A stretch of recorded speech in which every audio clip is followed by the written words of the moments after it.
ગુજરાતના ડીએલએડ કરેલા એટલે કે પીટીસી કરેલા વિદ્યાર્થી મિત્રો માટે બરાબર 21 ડિસેમ્બરે આપણી પરીક્ષાનું આયોજન છે એટલે કે 21 ડિસેમ્બરે આપણા દશેરા છે અને તે દિવસે આપણે ઘોડું દોડાવવાનું છે એટલે કે તે દિવસે આપણે પેપર સારી રીતે આખું એટેન્ડ કરવાનું છે અને આત્મવિશ્વાસથી એટેન્ડ કરવાનું છે. પહેલી વાર સીટેટ બેઝ સિલેબસ છે અને પહેલી વાર 2 કલાકની તમારી ટેટ 1 ની પરીક્ષા છે. કોમ્પિટન્સી બેઝ પેપર આવવાનું છે. તમારી ક્ષમતાનું મૂલ્યાંકન કરતું એટલે ચિંતા કરતા નહીં, તૈયારી કરજો.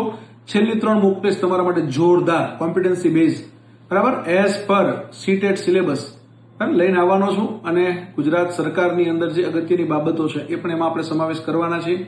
અને હવે છેલ્લે તમામ મિત્રોને પહેલા તો ઓલ ધ બેસ્ટ બરાબર કે ભાઈ બાકાજીકી બોલાવવાની છે, આત્મવિશ્વાસથી પરીક્ષા આપવાની છે અને કદાચ હજી કોઈને પરીક્ષાની તૈયારીમાં છેલ્લે એવું લાગતું હોય કે ના અમારે તૈયારી કરવાની છે તો તમારા માટે મિત્રો આ છેલ્લી તક લઈને આપણું આવ્યું છે. છેલ્લી તમારી જે તૈયારીની બરાબર બ્રહ્માસ્ત્ર ટેટ 1 છેલ્લો હથોડો વર્કશોપ આપણો જે છે એમાં જોઈન થઈ જવાનું છે. એમાં તમને બધા રેકોર્ડેડ વિડીયો મળી જવાના. છેલ્લી 3 જબરદસ્ત મોક ટેસ્ટ માટે તૈયાર રહેજો. All the best, best of luck.